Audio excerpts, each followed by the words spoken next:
I was the most notorious rake in the capital, yet no one knew I was a woman. All the noble young ladies shunned me like the plague, all except the general's younger sister. She either invited me to cruise the lake today, or took me flower viewing tomorrow, afraid she'd fall hopelessly in love with me. I dragged her to a secluded spot and confessed I was a woman. Never did I expect her to heave a huge sigh of relief. I thought my brother had a taste for men. Turns out our ancestral grave is smoking with good fortune. 01. I was the legitimate son of the current Prime Minister, also the infamous #1 rake known to every household in the capital. I knew which restaurant in the capital served the finest wine. I also knew which brothel had the softest waisted girls. Any young lady with a shred of dignity would be mortified if I so much as glanced her way. They all say young Master Shen is dissolute, but in my eyes, you're the purest of them all. The top courtesan of Ichuan Lu lay in my arms, her words sweet as nectar. I raised a hand to caress her chin, curving my lips into a smile. Indeed, I'm the purest for you, my lady. We frolicked in the room for quite a while before someone knocked on the door. It was my maid, Luluor, who entered. Luluor hung her head. Young master, someone is at the mansion looking for you. Master told you to come back at once. I reluctantly pinched the courtesan's waist. I'll come back and devour you another day. The courtesan pushed me away bashfully, and I stood up with the motion. I let out a long sigh of relief only after boarding the carriage. Luluor, why are you so late today? I wiped the lipstick off my neck. If you'd come a little later, I wouldn't have been able to wrap things up. Luluor looked up at me. Young master, someone really is looking for you. The person looking for me was a young maid in green robes. I saw her standing in the middle of the main hall the moment I walked in. Where did this pretty little maid come from? I raised my hand to caress her chin, but my father coughed loudly from the front. The little maid blushed bright red with shyness. I am a maid from the general's mansion. Our young lady was saved by young Master Shen outside the city a few days ago, and she sent me here today to express her gratitude, the little maid stammered. As she also told me to invite young Master Shen to cruise the lake tomorrow. As soon as the words left her mouth, everyone in the main hall stared wide-eyed, not to mention others. Even I was stunned to hear her words. All the noble young ladies in the capital shunned me like the plague. What's more, there was only one young lady in the general's mansion, the very one whose single flower ode had made her the toast of the capital, the general's only younger sister, Xiahuazhong, 02. News of Xiahuazhong inviting me to cruise the lake spread like wildfire through the capital in no time. I had no idea who spread it. I only heard someone say, "That kid Shen Du dares to mess with Miss Xie. He's not afraid the general will split him in two with a single slash of his blade." Who said I wasn't afraid? I even had nightmares at night of Xie Huayu, brandishing a broadsword taller than me, splitting me in half, so I turned down Xie Huazhang's invitation again and again, to my surprise. She actually came to accost me, as the general's younger sister, a talented young lady. She stopped me right on the street. Why won't young Master Shen cruise the lake with me? She stood in front of me, asking softly. People quickly gathered around us. Before I could even speak, someone in the crowd started cursing me. What an injustice. All I did was reach out to pull Xiahuazhong when she was about to fall outside the city half a month ago. Seeing that I remained silent, Xiahuazhong narrowed her eyes and leaned in close. Could it be that your dissolute ways are all an act, and you actually prefer men, young Master Shen? I never expected her to say such a thing. All the words I'd prepared to politely refuse her vanished in an instant. Huazhong, a clear, cold voice rang out from behind then. Xie Huayu stepped out of the crowd, frowning slightly. Stop fooling around. He must have just come back from the military camp, still in his military uniform, making him look particularly tall, straight, and handsome. If I was the man all the women in the capital feared marrying the most, then Xie Huayu was the man all the women in the capital longed to marry the most. Not only was he a high-ranking official with unparalleled good looks, but the main reason was that marrying him meant not having to serve in-laws. Even I felt a little tempted upon hearing that. Xiahuazhong glanced at him, then back at me. Young Master Shen. I snapped back to my senses and said at once, "I'll go." I couldn't let her think I really liked men. Xie Huayu turned to look at me. and my confidence immediately deflated by half. If he said a single no, I'd take the chance to back out at once. But he didn't. He took Xie Huazhang's hand and turned to leave, only saying, "Don't go back on your word, young Master Shen. Not going to slash me to death." 03. I originally thought the lake cruise would be just Xie Huazhang and me. I planned to caress her cheek, hold her little hand during the cruise, make her think I was a lecher, and never want to associate with me again. Never did I expect Xie Huayu to come too. If I dared to misbehave again, he'd probably chop off both my hands with a single slash. Watching him sit in the boat with an air of calm elegance, I only felt a cold chill run down my arms. "Young Master Shen is here, why not come in?" He turned to look at me. I shivered all over. "Is General Xie not on duty today?" I forced a smile and stepped onto the boat. His eyebrows lifted slightly as he took a sip of tea from his cup. "I'm on leave today." No wonder I thought there were more people on the street than usual. Xie Huazhang boarded the boat behind me and explained for him. "I asked my brother to come. You don't mind, do you?" "Young Master Shen, how dare I mind? Not just me. Even my father wouldn't directly snub him." "Of course not." I imitated the ways of literati, smiling at Xie Huazhang. "It's my great fortune to cruise the lake with the general and the young lady today." "Oh, is that so?" Xie Huayu looked at me. I'd lived 18 years. Never had I felt so on edge, like sitting on pins and needles. I couldn't decide whether to say yes or no for a moment. Fortunately, Xie Huazhang quickly changed the subject. By the end of the lake cruise, the atmosphere between us had eased a lot. Xie Huazhang was not as delicate and gentle as rumored, perhaps influenced by her family background. Her words and manners were quite bold and unrestrained, right up my alley. Xie Huayu, on the other hand, wouldn't utter a single word for half a day. Just looking at him made me feel stifled, so I was especially warm and kind to Xie Huazhang, never expecting it to make her like me even more. She invited me to go flower viewing again before I left. "Why did you agree again, young master?" Luluo asked. I sighed.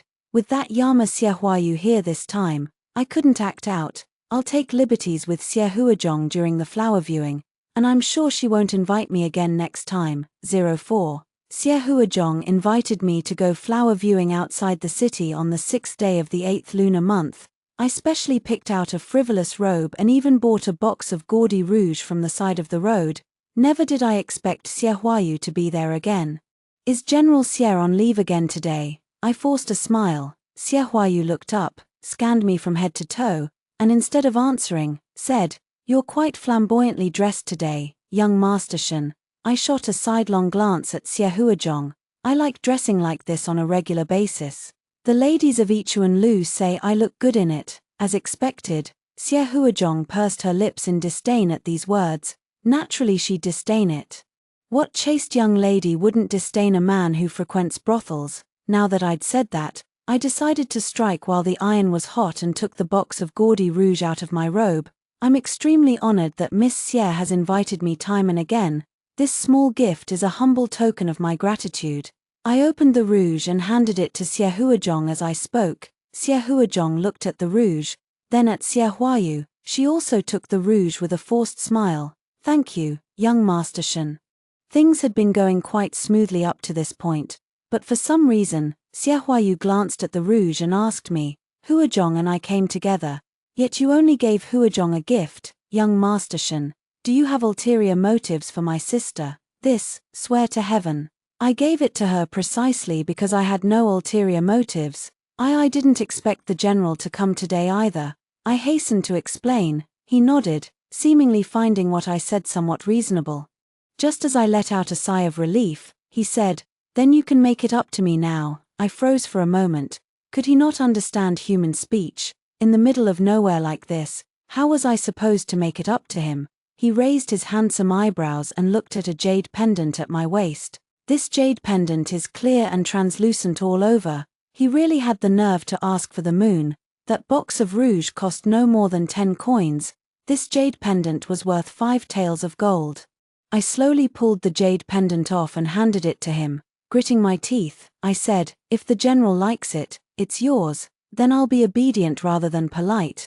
Not the slightest hint of politeness. Shameless. And I even saved his life once. He didn't know it, of course, but now that I think about it, I should have let him die in that cave. 05. Flowers bloomed everywhere on the mountain outside the city. I heard a wealthy merchant had specially planted them in memory of his late wife. Fortunately, he never stopped anyone from coming to admire the flowers.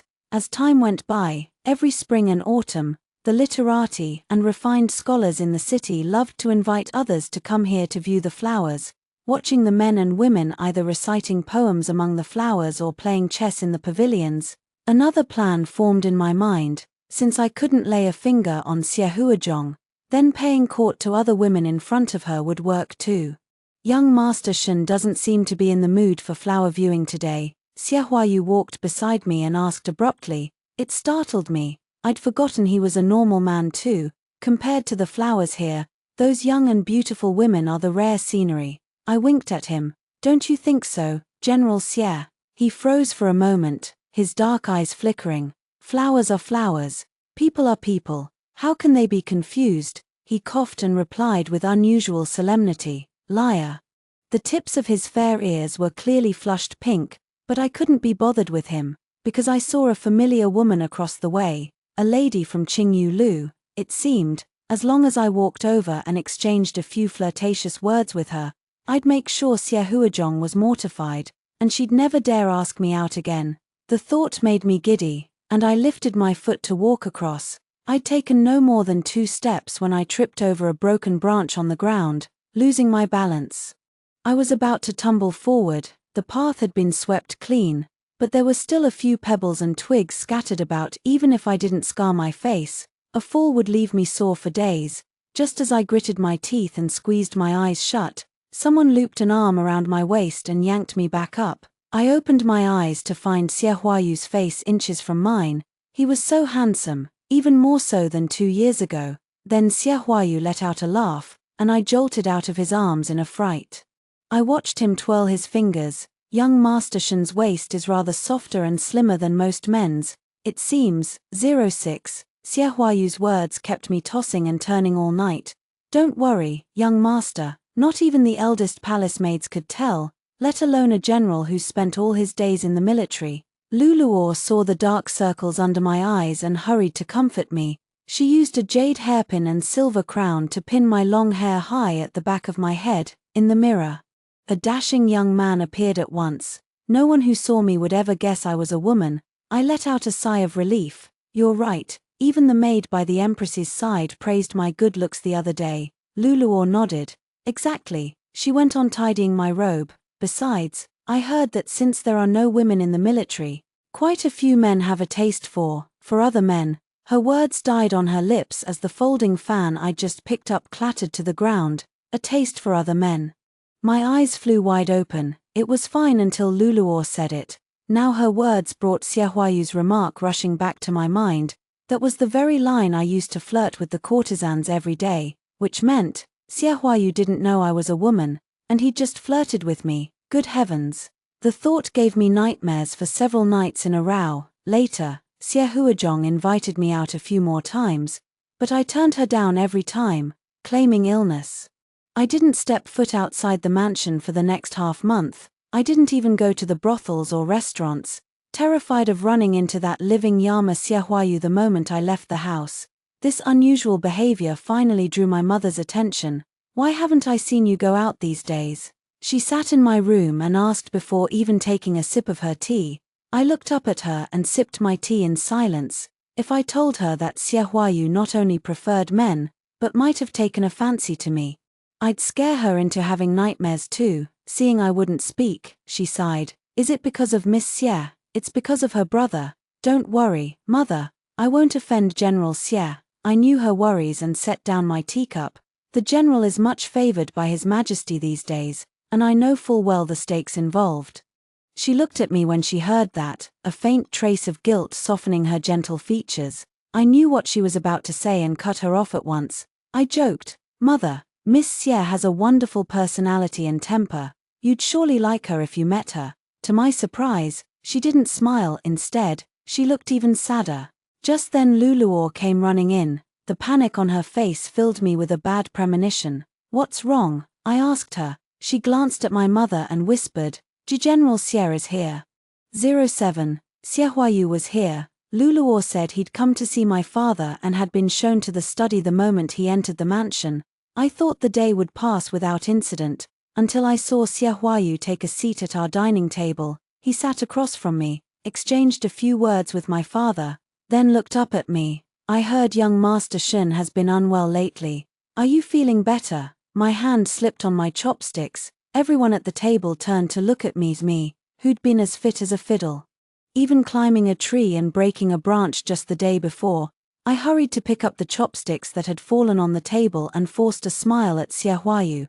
Thank you for your concern, General. It was just a little cough, and I'm fully recovered now. I felt a twinge of guilt and coughed twice for good measure. The weather is turning cold. Young Master Shen should take extra care of himself. Everyone at the table glanced at the ice basin that had just been brought in, then at him. It was already the height of summer. There was not a hint of cold to be found. Even I, who'd never blushed when lying, thought his words were absurd, yet he didn't seem to find anything wrong with what he'd said. He turned to exchange a few polite words with my father as usual, then picked up his chopsticks and began to eat. I didn't dare look at him again and hastily finished my meal, excusing myself. I only heard my father sigh helplessly behind me. This boy has been spoiled rotten by his mother. Please forgive his manners, General. Xie Huayu let out a laugh. I rather think young Master Shen is straightforward and endearing. My foot slipped on the threshold, and I stumbled, nearly falling forward, frightened. I didn't dare stop for a moment and hurried away from this trouble spot. But I never, ever expected to see Xie Huayu again. He stood with his arms crossed, leaning lazily against a pillar of the mid-lake pavilion. He called out to me as I turned to leave, young Master Shen. I froze, stiffly turning back with a forced smile. General, what a coincidence. Moonlight spilled down, coating him in silver, making him look peerless. His dark eyes, flecked with starlight, held a faint, almost imperceptible smile. No coincidence. I've been waiting for you. I swallowed hard, silently cursing Luluo for being so unreliable. She told me Xie Huayu had left, waiting for me. I turned to face him, but didn't step closer. He nodded and walked toward me. In a few days, I will lead the army to war. He stopped in front of me, the words sudden and unexpected. I nodded vaguely, then looked up at him. Having not left the mansion for half a month, I hadn't heard a single whisper of this great news, but I couldn't understand why he'd come all this way to tell me personally. Unless my worst fears were true, if he was leaving, he'd be far from the capital, beyond the Emperor's reach. I gritted my teeth. General Xie, I have a question to ask you. Do you like men? 08. The early summer wind carried a faint restlessness. As it brushed past me, it stirred a heat in my chest too. Xie Huayu stared at me in stunned silence for a long moment after I asked the question. I think you must have a misunderstanding of me, young Master Shen. Amusement glinted in his eyes. I have no interest in men. I came to find you because I hope you will look after Huazhong for me in the days to come. This battle I'm heading off to is fraught with danger. And she is the one I worry about the most. His words fell on my head, making it feel heavy as lead. I wished I could dig a hole in the ground and crawl into it at once. Young Master Shen has kept to his mansion these days. Xie Huayu bent slightly, his voice soft. It couldn't be because of this, could it? No. I looked up and denied it at once. I never expected him to be so close. My nose brushed his cheek the moment I lifted my head. I stumbled back several steps in a fright. Xie Huayu's eyes darkened, and he smiled, nodding as he straightened up. Then I entrust Huazhong to you, young Master Shen. He smiled so beautifully, like a cold crescent moon floating on the rippling surface of a lake. I stared at him, dumbfounded for a moment, seeing I still hadn't spoken. He took another step forward. You are unwilling. No, I felt guilty, my voice growing quiet. The general is a man of great fortune. You will surely win a great victory and return safely. Please take good care of yourself. The smile in his eyes deepened, darker than the night. He looked at me for a long moment before speaking. I will. He wasn't nearly as terrifying as the rumors made him out to be. Young master. Luluo circled from my right to my left, interrupting my thoughts. You really asked him that? It was fine until she brought it up. I stopped walking and shot her a bitter look. Don't spout nonsense like that ever again. If she hadn't misled me, I never would have made such a fool of myself. Fortunately, Xia Huayu was off to war. He wouldn't be coming to pester me anymore. 09. After that day, I returned to my usual carefree life. I just stepped out of Ichuan Lu that day, planning to take Luluor to buy her a box of rouge. I hadn't walked far when I saw a group of men cornering a woman in an alley, broad daylight, in the heart of the capital. I rushed to her aid, only to be beaten to the ground by the men in moments. A scrawny thing like you trying to play hero and save the beauty. A burly man sneered at me. With that, they stepped forward to advance. I hurried to stand in front of the woman. I am Shendu, the legitimate son of the Prime Minister. How dare you lay a hand on me? You'll regret it. The men froze for a moment at my words.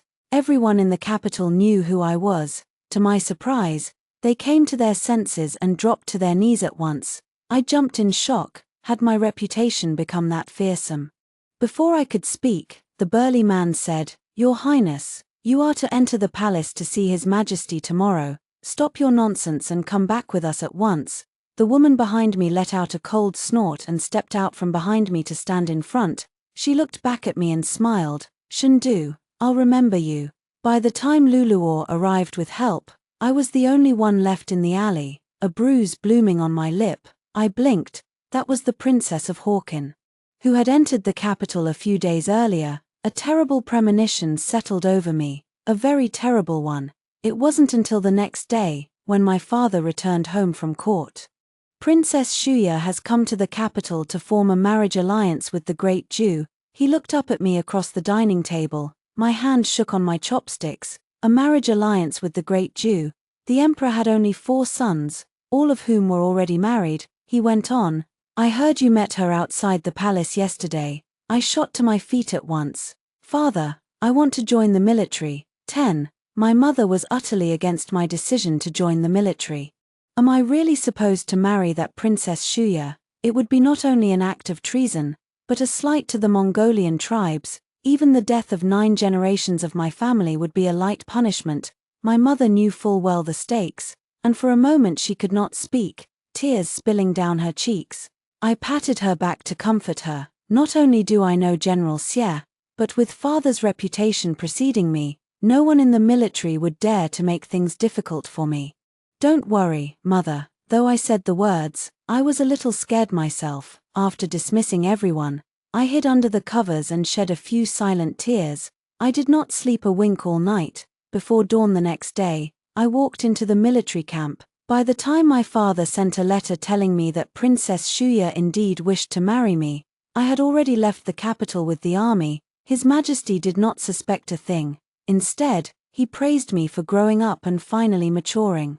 "Don't celebrate just yet. Princess Shuya says she will marry no one but you." This was the last line in my father's letter. The smile that had lifted my lips fell at once. Just then, Xia Huayu sat down beside me. "If you do not wish to marry Princess Shuya, there are plenty of ways to avoid it. Why join the military?" I jumped in shock, then tossed the letter in my hand into the fire before me. Tongues of flame leaped up, swallowing the letter in an instant. A man's ambition lies with his country and his people. I joined the military to render meritorious service and bring peace to the common folk. Xia Huayu turned to look at me. After a long moment, he spoke. "War is no child's play. Blades and swords show no mercy on the battlefield. There will be no horde of soldiers to protect you and help you win glory." I lowered my eyes slightly. I knew he resented how the soldiers had waited on me hand and foot these past few days, still treating me like the Prime Minister's young master, General Xie. I looked up at him, my tone more serious than ever. "I am not treating this as a game, at the very least, not anymore, not after seeing the displaced refugees by the roadside, suffering because of the war.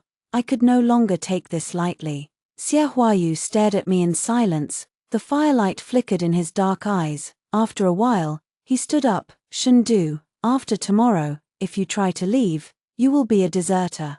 Do you know what being a deserter means?" I stood up too, lifting my chin to stare into his eyes. I spoke each word clearly. "I, Shendu, will never be a deserter." 11. Though I was the most notorious rake in the capital, I was also the Prime Minister's son. I had mastered all 6 arts of the gentleman that every young lord was taught, not one was left unlearned. Archery, in particular, was my forte. No young lord in the capital could rival me, when I shot an arrow straight into the bullseye. The soldiers watching around me cheered for me, everyone except Xiaohuayu. He strolled over to me casually, took the bow from my hand, and caught an arrow handed to him by a soldier. With a single shot, he knocked my arrow out of the bullseye. The target split in 2. The soldiers who had been cheering for me fell silent at once. I looked up and glared at him. He did not meet my gaze, only tossed the bow back into my hands. Weak and feeble, even if you shoot an arrow into an enemy's heart, you may not kill them. I watched his retreating back, gripping the bow tightly in my hands. You just wait and see. For the next month, every day was either spent on the march or training my arm strength. By the time we reached the border city, I could lift a boulder a meter high. I could shoot an arrow straight through the bullseye, embedding it deep into the stone behind the target. Even Zhong Yi, the vice-general who had doubted me at first, praised me as a rare military talent. Everyone except Xiaohuayu, every time he passed me by, he shot me a cold glance. He was nothing like the man he had been in the capital, utterly insufferable, and the most infuriating thing of all, he refused to let me set foot on the battlefield. Why? I stood outside his tent, blocking his path. He was clad in armor, exuding an icy cold aura.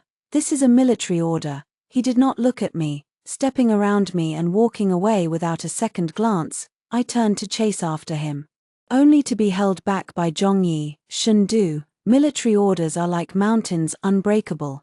Those few short words left me with no room to argue. In the days that followed, the fighting on the front lines never ceased. I spent every day drilling, and nothing but drilling. Troops were sent out in wave after wave. They were carried back in batch after batch, wounded or dead. Every time I volunteered for battle, my request was rejected, until 2 months later.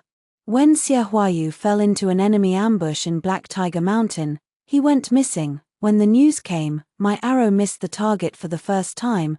The most urgent matter now is to find the general. Zhong Yi struggled to stay calm, beginning to deploy troops just as Xiaohuayu would have. I stood in the corner and raised my hand. I will go find him. Everyone in the military knew I was the Prime Minister's son. No one could bear the consequences if I were injured or killed in battle. That was why Xiaohuayu would not even let me step onto the battlefield. Zhong Yi turned to look at me, his first instinct to reject my proposal. Vice-General, they're attacking while we're vulnerable. A soldier burst in then, gasping for breath as he reported the situation on the front lines. Time was of the essence. Xiaohuayu only forbade me from fighting on the battlefield. You go to war, and I will go find him. This does not violate his military order. I pushed through the crowd and stood before the vice-general. If anything goes wrong, I will take full responsibility when Xiaohuayu returns. 12. In the end, the vice-general still did not feel at ease, and insisted on sending a small squad of soldiers to accompany me. So many men, far too conspicuous. I took only 3 men with me, sneaking out of the city under the cover of night, heading straight for Black Tiger Mountain. 4 days on end, we scoured Black Tiger Mountain almost top to bottom. But there was no sign of him. If we go any further, we'll be in the territory of the Wu state. One of the men stepped in front of me to block my way. I stared at the city ahead, and a guess suddenly formed in my heart. You wait here. If I have not returned in 3 days, go back to the camp and say I am dead. Before the men could react, I turned and walked into the path ahead of them.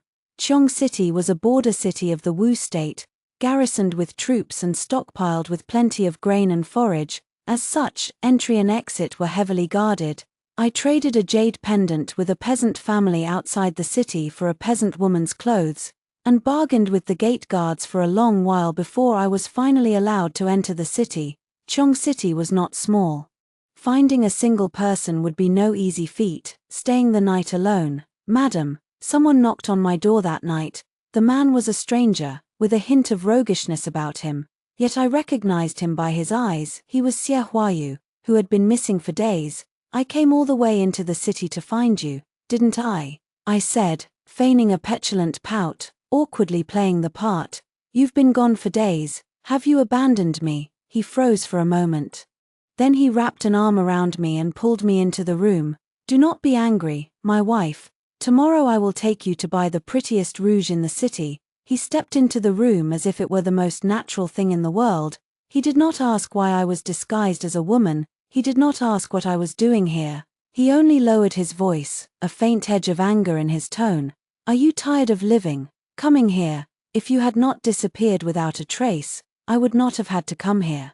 I lowered my voice too. For a moment, neither of us spoke another word. After a long while, the sound of the night watchman's gong rang out outside, and he raised a hand to snuff out the lamp in the room. Though I had been raised as a boy since I was a child, I had only ever been close to young ladies, to be left in the pitch black, sharing a bed with Xianxia. Before I could let my mind wander to those messy thoughts, an arrow suddenly flew through the window. Xianxia spun around and pulled me into his arms, shielding me with his body. In the pitch-black room, the only sound was our two ragged breaths. His warm breath fell on the top of my head, and for a moment, I forgot how to breathe. Moments later, the clatter of chaotic footsteps rang out in the corridor outside. Go! Xianxia grabbed my hand, and we leaped out the window together, plunging into the icy cold river below. This was not his first time here. He had long planned an escape route. We followed the current to a small hole beneath the city wall, slipping out of the city without a hitch, without a hitch. So when Xianxia collapsed behind me, I was completely unprepared. 13. The same cave, the same severe injuries, the same raging fever that would not break. I let out a sigh. I really do owe you my life, don't I? I did not know when he had sustained so many wounds. The deepest was the one on his arm, a gunshot wound he had gotten shielding me just now. I had not expected it to be so deep, as if a piece of flesh had been gouged out with a knife. Only now did I understand that he had not been speaking idle words. My archery was indeed mediocre. This was the second time I had saved him, and I had gained a little experience. First, I found some hemostatic herbs and applied them to his wounds. Then I unbuttoned his clothes to cool his feverish body. If his fever still did not break by midnight, I would have to use that method again. I gritted my teeth, leaning down to warn him in a low voice, "You better pull yourself together." My words echoed off the cave walls, accompanied by the howl of a wolf outside the cave. I shrank back in fear, pressing close to Xianxia's side. He lay there motionless, the faint firelight before him casting a glow on his handsome face, and for a moment, I was lost in a daze. The first time I had heard of him was at a palace banquet. A soldier clad in battle armor had knelt before the feast, reporting that Xianxia had cut off the enemy general's head and won a great victory. At that time, I had thought he must be a cold-blooded killer, a Yama from the underworld. I never could have imagined that a few months later, I would meet him on Green Mountain, 10 li outside the capital. He had shot a wolf dead right in front of me, and left without so much as a word of thanks from me. Then, another year passed, on my way back to the capital from my maternal grandfather's house. I had run into bandits and been forced to hide in the mountains, where I had found Xianxia, unconscious and severely wounded in a cave. In truth, I had lived as a boy since I was a child. Chastity and honor had never meant anything to me. But after that day, when I had undressed him to cool his fever, I had felt something shift inside me. Something had changed. Xianxia. I squatted down beside him, calling his name in a soft whisper. He did not even twitch an eyelid. I let out another sigh. You promised me you would return safely. 14. Xianxia woke just as I was holding his dagger, facing off against a black wolf at the cave's entrance. The wolf had been pacing at the mouth of the cave for a long while. Driven by extreme hunger, it now opened its bloodthirsty jaws and lunged at me. I let out a scream. Before I could react, Xianxia reached around from behind me, wrapping his hand around mine, and drove the dagger straight into the wolf's neck. Warm blood splattered across my face. I stared blankly, my eyes wide open. The black wolf crumpled to the ground with a thud. You can't even bring yourself to kill a wolf, yet you want to fight on the battlefield. Xianxia's hoarse voice came from behind me. It was like rough rice paper brushing against the softest part of my heart. A surge of overwhelming grievance washed over me. all the emotions I had buried deep inside pouring out at once. Father had said I was a son, not a daughter. Boys do not shed tears easily. So since I was a child, I had always put on a carefree front, acting as if I did not care about anything.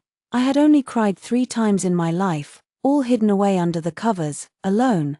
But now, I stared down at the tattered, filthy coarse dress I wore. Just for a moment, let me be a woman, just one moment. I turned and buried my face in Xiaohuayu's arms, not arguing with him, and sobbed softly, my teeth sinking into my lip. Xiaohuayu seemed caught off guard by my reaction. Freezing in place for a moment, only after a while did he lift a hand and pat my back gently. It's all right, it's all right. His voice softened too, like a light breeze skimming the lake surface. Don't be afraid, I'm here. He repeated the words over and over again, each one falling straight into my heart. Perhaps it was the sudden release of all the tension I'd been holding on to. I drifted off into a deep sleep just like that. When I opened my eyes again, it was daylight. Xiaohuayu, bare-chested, had picked a few wild fruits and returned. I had to admit it, his physique was perfect, sharply defined, with rugged, strong lines. Even the feel of his skin beneath my fingers was exquisite. At the thought, I quickly reined in my wandering mind. Neither of us mentioned what had happened the day before. After a short rest, we set off back to the camp. 3 days had already passed. I feared the news of my death had spread throughout the military camp long ago. You're going back like this? Before we left, Xiaohuayu glanced at the peasant woman's clothes I was wearing. I finally came to my senses, forcing an awkward laugh. I completely forgot. I hastened to say the excuse I'd prepared long ago. The gate guards were checking everyone so strictly back then, especially the men passing through.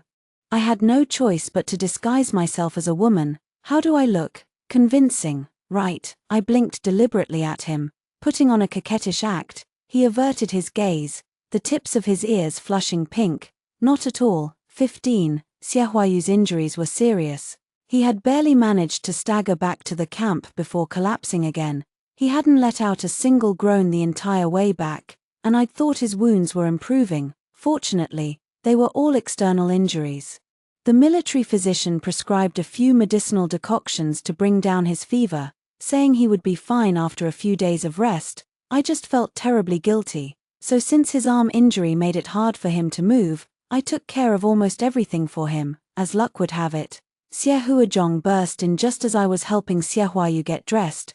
Brother, they said you were wounded. Her voice trailed off abruptly behind me. My hand, fastening Xiaohuayu's belt, froze mid-movement.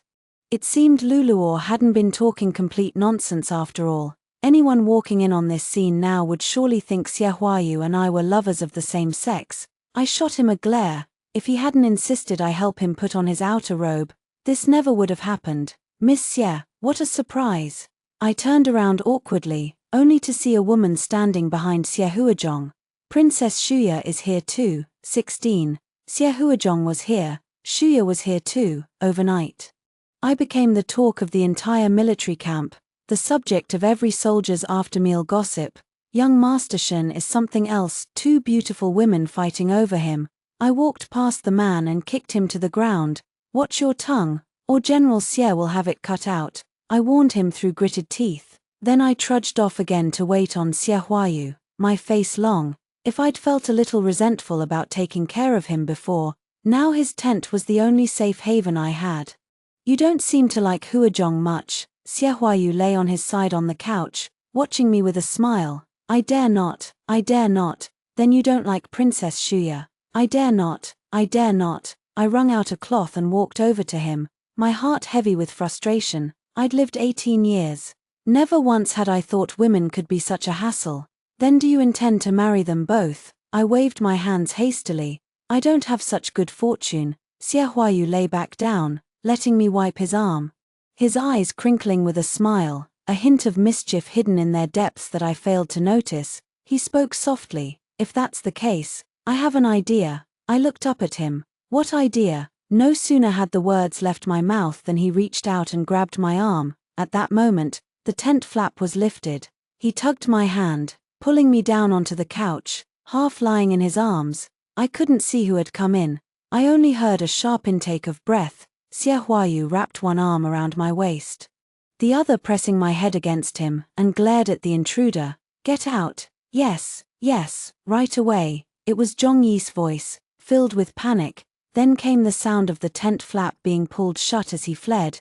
Confused, I looked up at Xie Huayu. "What are you doing?" His Adam's apple bobbed, and the hand behind my head covered my eyes. His palm, a little rough, was warm against my skin.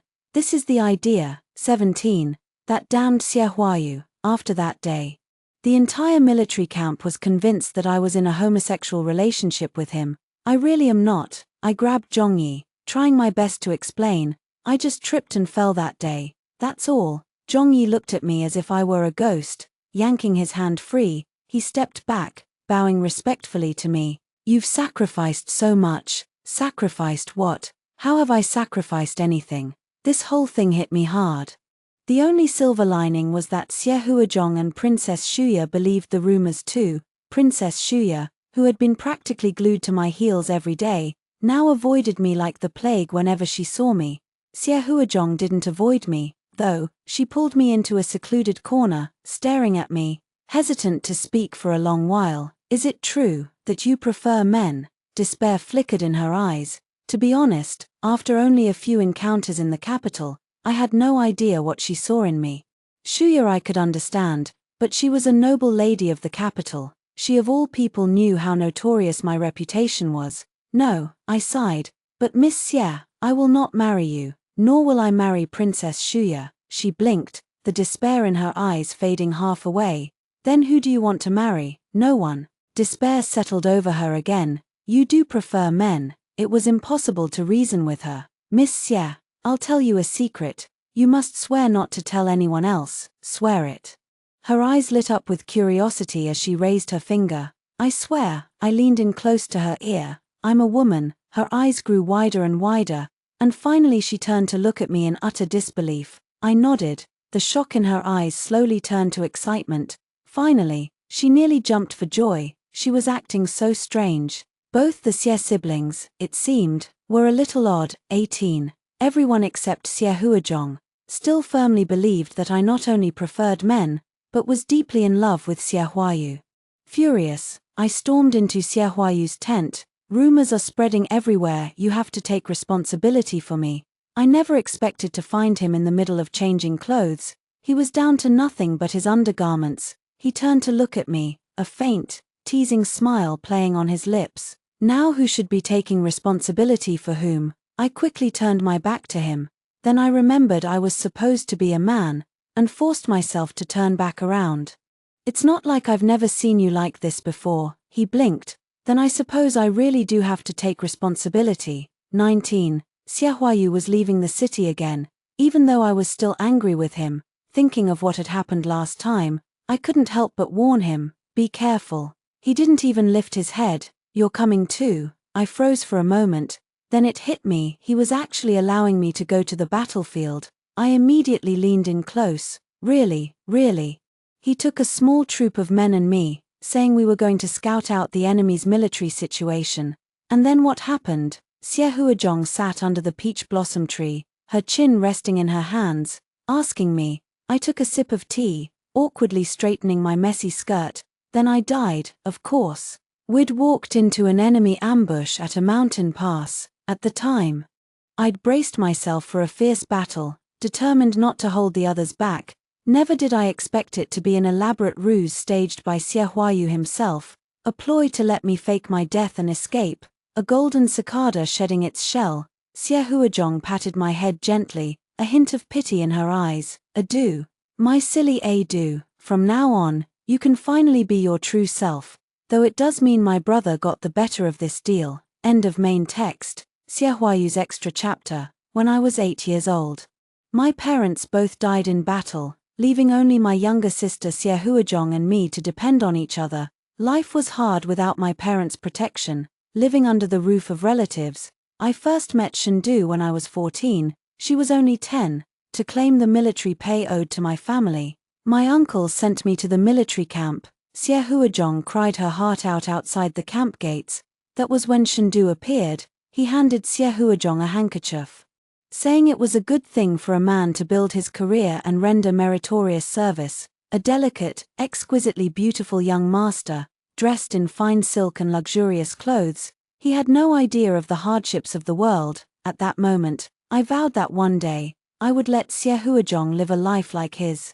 So I fought, day after day, year after year, killing enemy after enemy on the battlefield, climbing the ranks step by step, until I became the feared Yama that everyone cowered before. I saw Shendu again on my way back to the capital. The little master had grown into a young man, yet he'd been scared to tears by a wild wolf. Pathetic. By then, I had moved into the general's mansion, and Xiahuazhong had become the general's younger sister. Even if the spoiled, idle Shendu wanted to marry her, he'd have to ask for my permission first. Fortunately, Xiahuazhong said she thought Shendu was an idiot, not worth a second glance. A lazy good-for-nothing who only knew how to drink and fool around all day. She was right, Shendu would never be my brother-in-law. She also said I paid far too much attention to Shendu. Ridiculous. I was a great general. If I were to pay attention to anyone, it would be the beautiful women of the capital. I merely envied his fair, smooth, delicate skin, a stark contrast to my own body, covered in scars. But after Xiahuazhong said that, for some reason, I found myself looking for Shendu in every crowd I was in. This wouldn't do. He was a man. I was a man too. The Xie family line could not end with me. So I accepted a military order and left the capital again. It was a silent assassination. All my personal guards died protecting me, against all odds. I fled into a cave and lost consciousness. I only remember someone calling my name, begging me not to die. A voice, neither too deep nor too high, familiar, and sweet to the ear. Sadly, I felt as if I were wrapped in a ball of fire, unable to open my eyes no matter how hard I tried. Finally, that person pressed their cold body against mine, soft, boneless. It was a woman. That couldn't be allowed, but no matter how hard I struggled, I couldn't open my eyes. I don't know how long it was before I stirred, catching a blurry glimpse of a figure hurrying away. To repay a life-saving grace would ruin the young lady's reputation. To not repay it would leave me with a lifetime of guilt. So I secretly investigated, and discovered something astonishing. Shendu was actually a woman. I was not a homosexual. That night, I was overjoyed, drinking 3 full jars of wine to celebrate. Brother, Xiahuazhong stamped her foot. I don't like Shendu, he's so frivolous and insolent. I could punch him into the moat in an instant. Silly little sister, for your brother's happiness, just endure a little longer. But I couldn't say that out loud. I coughed twice. I only told you to befriend him, not marry him. What are you afraid of? Fortunately, her sacrifice was all for a reason. You knew all along. Shendu lay in my arms, lifting her head in shock as I spoke of the past, bumping her forehead against my chin. Her skin was soft and delicate. It must have hurt terribly. I ruffled her hair gently. Don't worry. No one knows but me. How did you find out? Her eyes sparkled brightly. I should have known long ago. What boy had such mesmerizing eyes that could drown a person in them? Seeing I said nothing, she pressed on. How exactly did you find out? I narrowed my eyes. If I told her I'd stumbled upon her bathing at the villa, I'd surely be sleeping in the study tonight. Naturally, because your husband is clever. She didn't believe me, yet she didn't ask further, only nuzzled closer in my arms. Luckily you found out. Luckily I found out. Otherwise, she would have been doomed to live her whole life as Shendu, the unruly son of the Prime Minister. How are father and mother? After a long while, her muffled voice came. I spoke softly. They are well now. They hope you will not blame them, and that from now on, you can wear silk skirts openly and be the true woman you are. The person in my arms fell silent all at once. Moments later, soft sobs escaped her. She was always like this. Even when she cried, she held it in. It broke my heart. I never blamed them. Her voice was choked with tears. They did everything they could to keep me alive. That year, His Majesty had fallen under the spell of sorcery. A sorcerer claimed that all baby girls born on the 13th day of the 8th lunar month must be put to death, lest the purple star shift and jeopardize the nation's fate. So Shendu had been raised as a boy from the moment she was born. The Prime Minister had risked high treason to protect her, and never once resented that she was a daughter. Shendu was not one to cry easily, but when she did, she was terribly hard to soothe. It took me a long time to calm her down. Her eyes were red and watery as she looked up at me. Xiaohuayu, can we have 2 children? My Adam's apple bobbed, my hand on her back began to wander restlessly. Yes, can one of them take my surname, Shen? Yes, what did it matter if they all took the surname Shen? They would all be my blood. I kissed her damp eyelashes, my voice hoarse. Then we have to start working hard right now.